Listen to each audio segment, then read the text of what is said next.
Assalamualaikum warahmatullahi wabarakatuh. Anak-anak Bapak semua, pada hari ini kita pembelajaran kedua, pertemuan kedua. Jadi saya merekam pembelajaran ini agar anak-anak Bapak semua dapat mempelajarinya atau dapat mendengarkannya dimanapun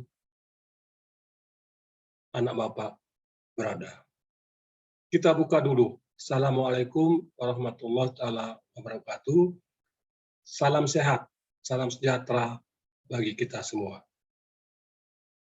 Kalau kita bicara tentang korupsi, korupsi itu berasal dari kata corruptio, yang berarti busuk. Kalau dalam bahasa Inggris itu corruption atau korupsi. Lain lagi di Malaysia. Di Malaysia itu mengatakan korupsi itu adalah rasuah, ya, yang menyogok hakim. Itu di Malaysia. Jadi kalau kita melihat pengertian korupsi itu, ya, adalah yang merugikan negara, ya, melawan hukum untuk kepentingan diri sendiri ataupun kepentingan para golongannya, ya, kepentingan grupnya, dan sudah tentu melawan hukum. Itulah korupsi itu. Jadi ada 7 bentuk korupsi.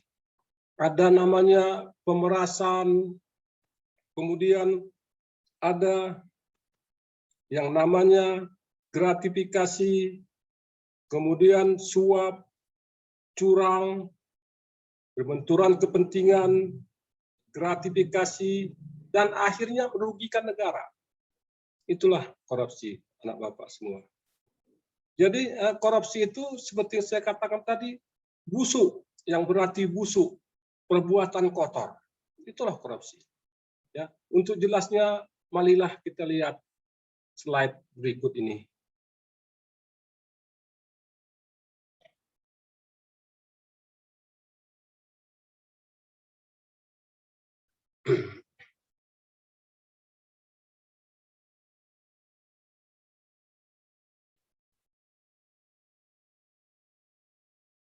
Jadi dalam pembelajaran ini, yang pokok pembahasan adalah pengertian korupsi itu sendiri, kemudian sub pokok bahasan adalah definisi korupsi, bentuk-bentuk korupsi, dan sejarah korupsi.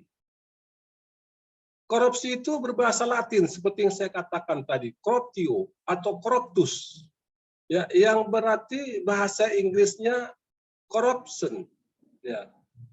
Itu yang berarti adalah busuk, anak Bapak semua. Di Malaysia tadi rasuah itu diambil dari bahasa riswah, ya. Riswah itu secara terminologisnya berarti pemberian yang diberikan seseorang kepada hakim atau lainnya untuk memenangkan perkaranya. Jadi riswah itu adalah suap. Ya, jadi dalam artian kalau kita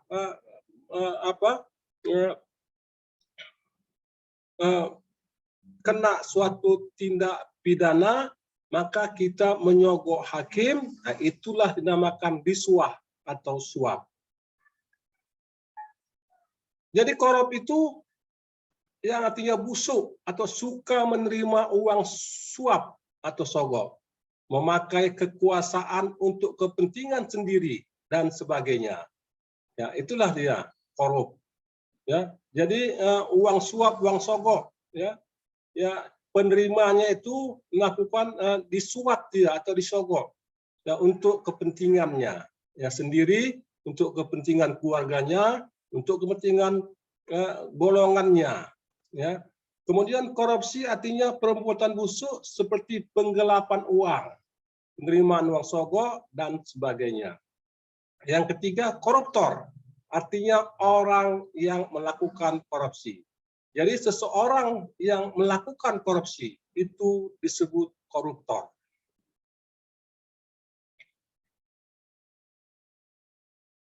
Kalau kita lihat pendapat pakar, apa sih pendapat pakar? Pendapat pakar itu menguraikan istilah korupsi dalam berbagai bidang, yakni yang menyangkut masalah penyuapan, yang berhubungan dengan manipulasi di bidang ekonomi, dan yang menyangkut bidang kepentingan umum. Ini dikutip dari Barudin Lopa. Perbuatan korupsi atau menyangkut sesuatu yang bersifat amoral, sifat dan keadaan yang busuk, menyangkut jabatan instansi atau aparatur pemerintah, penyelewengan kekuasaan dalam jabatan karena pemberian, menyangkut faktor ekonomi dan politik, dan dalam kedinasan di bawah kekuasaan jabatan. Itulah perbuatan korupsi dalam suatu instansi atau dinas.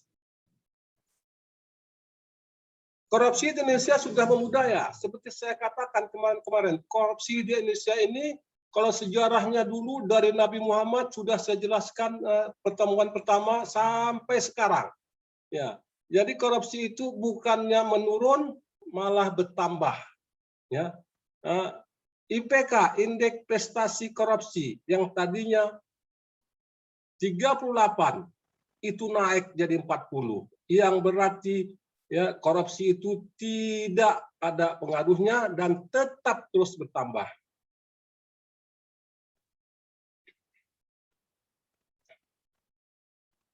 Jadi sejarah korupsi di Indonesia sejak zaman dahulu kala, zaman penjajah Belanda di Indonesia sudah terjadi korupsi. Waktu itu penjajah Belanda itu dengan mandor-mandornya orang Indonesia, maka orang mandor-mandornya tersebut bersikap tidak jujur. Pekerja-pekerja yang diberi upah murah, kemudian yang bekerja hanya 10 orang dilaporkanlah oleh mandor-mandor tersebut kepada pihak Belanda sebanyak 30 orang, 20 orang. Itu dinamakan pekerja-pekerja hantu pada saat itu. Jadi budaya tradisi korupsi yang tiada henti, perbuatan kekuasaan itu sampai dari zaman-zaman kerajaan-kerajaan, sampai Banten dan sebagainya, kerajaan terus. Perlawanan rakyat terhadap Belanda. Jadi pada tahun 75 VOC bisa kita lihat bagaimana. Jadi pada tanggal 16 Desember 2003 itu ketua KPK yang baru yang hendak memposisikan dirinya sebagai pemicu atau katalisator bagi aparat dan institusi capainya jalan sebuah pemerintahan good and clean government, pemerintahan baik dan bersih. Itulah yang pertama. Kalau kita lihat tindak pidana asal, ada korupsi, ada penyuapan, narkotika, psikotika, terus sampai 25 bidang bidang pidana lainnya yang diancam dengan hukuman penjara. Jadi 26 inilah tindak pidana korupsi pasal 2 Undang-Undang Nomor 8 tahun 2010. Kemudian mengenal tindak pidana korupsi. Jenis-jenis korupsi yang pertama menurut Undang-Undang 31 tahun 99 tentang pemberantasan tindak pidana korupsi adalah setiap orang yang dikategorikan melawan hukum, melakukan perbuatan memperkaya diri sendiri, menguntungkan diri sendiri atau orang lain, atau korporasinya atau grupnya.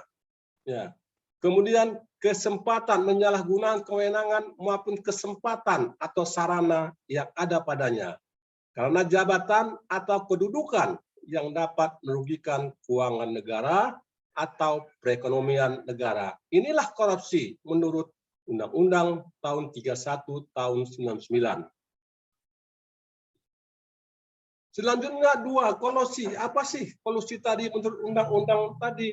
Kolusi merupakan sikap dan perbuatan tidak jujur dengan membuat kesepakatan secara tersembunyi dalam melakukan kesepakatan perjanjian yang diwarnai dengan pemberian uang atau fasilitas tertentu sebagai pelicin segala urusan menjadi lancar. Inilah kolusi. Ya, kolusi ini adalah kita memberikan uang, ya, kita mengurus sesuatu, kemudian kita berikan uang, ya, kita berikan sejumlah uang untuk memperlancar ya urusan kita tersebut. Inilah yang dinamakan kolusi. Kemudian nepotisme apa? Ya, nepotisme itu setiap perbuatan penyelenggara negara secara melawan hukum yang menggantungkan kepentingan keluarga atau kroninya di atas kepentingan masyarakat, negara, dan bangsa. Itu nepotisme. Ya, jadi semuanya dia harus menguntungkan kerabat-kerabatnya.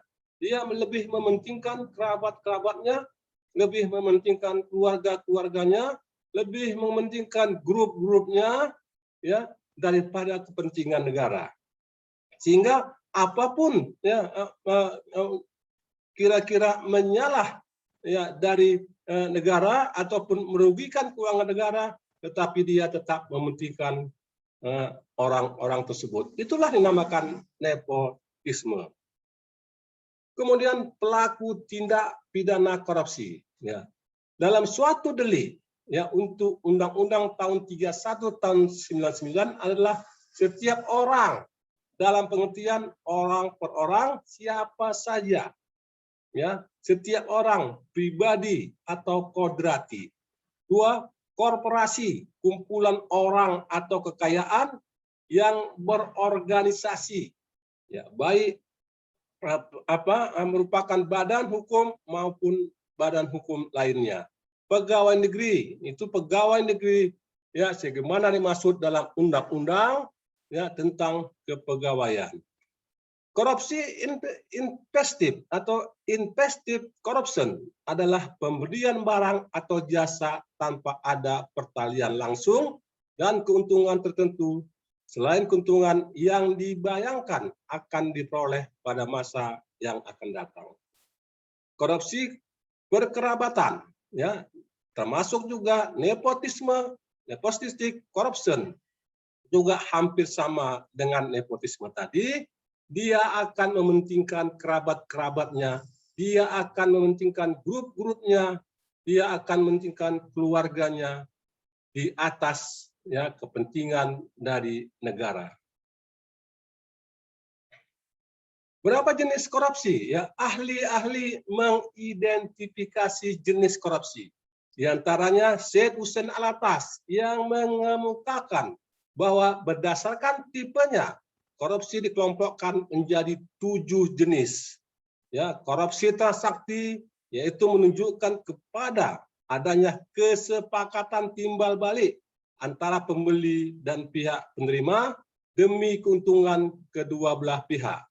Kedua, korupsi yang memeras adalah jenis korupsi di mana pihak pemberi dipaksa untuk menyuap guna mencegah kerugian yang sedang mengancam dirinya, kepentingan atau orang-orang lain dan sebagainya. Korupsi investif atau investive corruption adalah pemberian barang atau jasa tanpa ada pertalian langsung dari keuntungan tertentu selain keuntungan yang dibayangkan akan diperoleh pada masa yang akan datang. Jadi korupsi investif ini adalah keuntungan yang akan datang. Ya, keuntungan yang diperoleh akan datang. Ya, misalnya seorang pejabat memberikan izin membuka lahan ya kepada seseorang dan dia ya diberikan diberikan sejumlah uang untuk kepentingan ya dari orang tersebut di masa yang akan datang. Kemudian korupsi berkeberatan adalah menunjukkan yang tidak sah terhadap teman atau sanak saudara untuk memegang jabatan dalam pemerintahan. Ya. Atau tindak yang memberikan perlakuan yang mengutamakan dalam bentuk uang atau bentuk-bentuk lain kepada mereka secara bertentangan dengan norma dan ketentuan yang berlaku. Nomor 4 inilah yang sering, yang akhir-akhir ini terjadi, yang kita lihat, ya, masalah-masalah jual beli jabatan, ya, yang disebut dengan nepotistic corruption, yang menguntungkan dari orang-orang tersebut bila membeli sesuatu. Kemudian korupsi defensif adalah perilaku korban korupsi dengan pemerasan. Korupsinya adalah rangka mempertahankan diri. Jadi seseorang itu diperas, ya, diperas, ya, untuk sesuatu urusan. Ya, misalnya, ya, saya ada suatu lelang dan orang-orang yang akan memenangkan lelang tersebut saya peras, sehingga kalau dia memenuhi apa yang saya inginkan, maka dialah pemenang dari lelang tersebut. Korupsi autogenik, yaitu korupsi yang melaksanakan oleh seorang diri. Jadi kalau autogenik ini, ya, seseorang yang melakukan dengan seorang diri. Kemudian korupsi dukungan, ya, yang didukung atau menyangkut uang atau imbalan langsung dalam bentuk lain. Ya, korupsi dukungan ini misalnya seseorang pejabat diberikan fasilitas-fasilitas untuk memudahkan urusannya, sehingga orang tersebut akan memenangkan suatu lelang, ya, akan mendapatkan sesuatu imbalan, ya, dengan memberikan fasilitas-fasilitas kepada pejabat tersebut. Kemudian Undang-Undang tahun 39 tahun 99 tentang pemberantasan tindak pidana korupsi yang diperbarui dengan Undang-Undang 20 tahun 2001 itu menetapkan 7 jenis tindak pidana korupsi. Yang pertama, korupsi terkait keuangan negara. Yang kedua, suap menyuap. Ketiga, penggelapan dalam jabatan. Keempat, pemerasan. Kelima, perbuatan curang. Keenam, benturan kepentingan dalam pengadaan. Dan ketujuh, gratifikasi. Kalau kita lihat-lihat, kita bahas satu persatu. Yang pertama, korupsi terkait keuangan negara. Ya, keuangan negara, ya, berada dalam penguasaan atau pengurusan dan pertanggungjawaban pejabat lembaga negara baik di tingkat pusat maupun daerah. Berada dalam penguasaan, pengurusan dan pertanggungjawaban badan usaha milik negara, badan hukum dan perusahaan yang menyertakan modal atau perusahaan yang menyertakan modal pada pihak berdasarkan perjanjian dengan negara. Jadi dalam hal ini seorang pejabat akan merugikan uang negara, ya, APBD APBN tersebut dikorupsi, ya, oleh mereka, ya, dan APBD tadi yang diperuntukkan untuk kemaslahatan umat, untuk fasilitas-fasilitas umum, ya, tetapi tidak sesuai dengan kenyataan, dikorupsi sebagian oleh pejabat-pejabat tersebut sehingga merugikan keuangan negara. Sekarang kita lihat lagi, ya, Undang-Undang Nomor 17 Tahun 2003 mengemukakan keuangan negara itu yang mana-mana saja, semua hak dan kewajiban negara yang dapat dinilai dengan uang. Segala sesuatu baik berupa uang maupun berupa barang yang dapat dijadikan milik negara berhubung dengan pelaksanaan hak dan kewajiban. Kekayaan negara yang dikelola sendiri atau oleh pihak lain berupa uang, surat berharga, piutang, barang, serta hak-hak lain yang dapat dinilai dengan uang, termasuk kekayaan yang dipisahkan pada perusahaan negara. Ya, itulah keuangan negara menurut Undang-Undang Nomor 17 Tahun 2003. Sekarang kita lihat, ya, tindak pidana korupsi terkait kerugian negara. Ya, ini contohnya, seorang pegawai negeri mengikuti tugas belajar dan dibiayai oleh pemerintah. Setelah selesai ya tugas belajar ternyata bekerja di sektor swasta dengan memanfaatkan ijazah hasil belajarnya. Dan inilah merugikan negara. Ya, jadi kita ini ya seorang nggak usah seorang pegawai negeri, kita saja sebagaimana mahasiswa, kita dibiayai oleh negara dengan beasiswa, dengan suatu syarat kita harus bekerja di suatu perusahaan negara. Tetapi setelah kita tamat sekolah tersebut, ya kita tidak mau bekerja kepada negara yang telah ditentukan oleh negara dan kita bekerja di swasta. Inilah yang merugikan keuangan negara. Dan inilah salah satu contoh yang merugikan keuangan negara. Kemudian korupsi terkait dengan suap menyuap. Ya, ini korupsi dengan suap menyuap didefinisikan dalam Kitab Undang-Undang Hukum Pidana KUHP. Ada dengan memberi atau menjanjikan sesuatu. Ya, itu suap. Ya, memberi atau menjanjikan sesuatu. Ya, nanti kita seorang pejabat itu memberikan janji-janjinya. Ya, nanti Bapak, Ibu akan saya benangkan dalam suatu tender atau lelang. Dan orang tersebut memberikan sesuatu kepada pejabat tersebut. Itulah yang dinamakan korupsi terkait dengan suap menyuap. Ya. Dan kita lihat lagi yang lain, ya, korupsi terkait dengan penggelapan dalam jabatan. Kejahatan korupsi ini diatur dalam pasal 8, pasal 9, pasal 10, ya, Undang-Undang tahun nomor 20 tahun 2001. Contoh kasus kita ambil, seseorang pejabat dengan kekuasaannya menerbitkan surat pengalihan balik nama barang atas namanya sendiri atau orang lain padahal menyalahi prosedur. Ya. Kemudian seorang pejabat yang berwenang menerbitkan surat penghapusan ganti rugi kehilangan mobil dinas di luar jam kerja oleh seorang pegawai. Padahal seharusnya yang bersangkutan harus mengganti kehilangan mobil tersebut.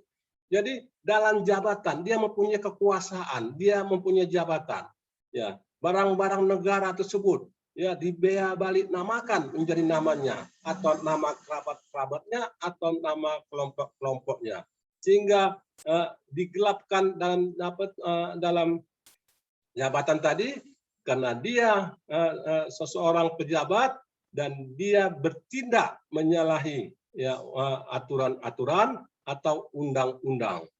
Kemudian kita lihat yang lain, ya, tindak pidana korupsi pemerasan. Tindak pidana korupsi pemerasan yaitu usaha pemaksaan dengan kekerasan atau ancaman kekerasan sehingga orang itu menyerahkan sesuatu atau mengadakan utang atau menghapus piutang. Ya, diperas dia. Ya, contohnya adalah pegawai negeri atau penyelenggara negara ya menguntungkan dirinya sendiri atau orang lain secara melawan hukum atau dengan menyalahgunakan kekuasaannya memaksa seorang memberikan sesuatu. Jadi kita lihat seperti saya katakan tadi di pertemuan pertama, kita berurusan di kelurahan, kita diperas kalau mau membayar sesuatu, membayar uang 50.000 maka KTP-nya akan selesai. Kalau tidak mau, ya maka tidak selesailah KTP tersebut. Itulah yang dinamakan pemerasan. Dan inilah yang banyak terjadi di negara kita sampai dengan daerah kelurahan atau kepling, ya yang banyak terjadi. Ya. Kemudian kita lihat lagi, ya tindak pidana korupsi perbuatan curang. Ya, perbuatan curang ini misalnya seorang pemborong ya dengan mengikuti pemenang lelang ya dengan standar-standar yang telah ditentukan. Maka standar-standar tersebut tidak dilakukannya. Yang tadinya dia mengerjakan aspal 1 kilometer, maka dia mengadakan perbuatan curang hanya 500 meter yang dikerjakannya. Dan itulah dinamakan pembuatan curang. Ya. Banyak perbuatan curang yang kita lihat ya, secara kasat mata. Ya. Nomor 6, tindak pidana korupsi terkait benturan kepentingan. Dalam hal ini yang diatur pasal 12 Undang-Undang Nomor 31 Tahun 99, ya, pegawai negeri atau penyelenggara negara baik langsung maupun tidak langsung dengan sengaja turut serta dalam pemborongan. Jadi seorang pegawai negeri ataupun seorang pejabat, dia ikut mengerjakan tendernya. Dia memelihara perusahaan-perusahaan yang mau mengikuti kehendaknya, yang mau mengikuti petunjuknya. Dia dengan senang menyuruh perusahaan-perusahaan di kantornya tersebut untuk membuat kwitansi kosong atau membuat kecurangan-kecurangan. Inilah tindak pidana korupsi terkait benturan kepentingan. Kemudian kita lihat tindak pidana korupsi terkait gratifikasi. Gratifikasi ini paling banyak dilakukan. Yang dimaksud dengan gratifikasi dalam ayat ini adalah pemberian dalam arti luas, yakni meliputi pemberian uang, barang, komisi, penginapan, dan lain-lain yang dilakukan dengan menggunakan sarana elektronik atau tanpa sarana elektronik. Contohnya, seorang petugas kesehatan mendapat tiket gratis biaya penginapan dari rekanan farmasi untuk mengikuti kegiatan ilmiah. Inilah gratifikasi yang membuat janji-janji diberikan kepada seseorang yang dapat memuluskan pekerjaannya, ataupun seorang pegawai negeri dibiayai pergi ke luar negeri, diberikan gratifikasi untuk sesuatu urusan yang berhubungan dengan jabatan dari pegawai negeri tersebut. Kemudian contoh yang lain, mahasiswa memberikan hadiah kepada pembimbing pun itu termasuk gratifikasi. Jadi gratifikasi seseorang memberikan kepada orang lain. Orang lain itu mempunyai kepentingan dan dapat dapat memuluskan dari keinginan dari orang tersebut. Itulah yang dinamakan gratifikasi, dan banyak contoh-contoh yang lain tentang gratifikasi ini. Nah, demikianlah anak Bapak semua, kita sudah mengenal bagaimana apa itu korupsi, korupto, pembusukan, dan tindak pidana korupsi, dan siapa-siapa saja yang dikatakan oleh korupsi. Jadi dengan pertemuan kedua ini, silakan anak Bapak yang ingin bertanya, Bapak akan jawab secepatnya. Kita tutup pertemuan kedua ini dengan mengucapkan alhamdulillah. Assalamualaikum warahmatullahi taala wabarakatuh.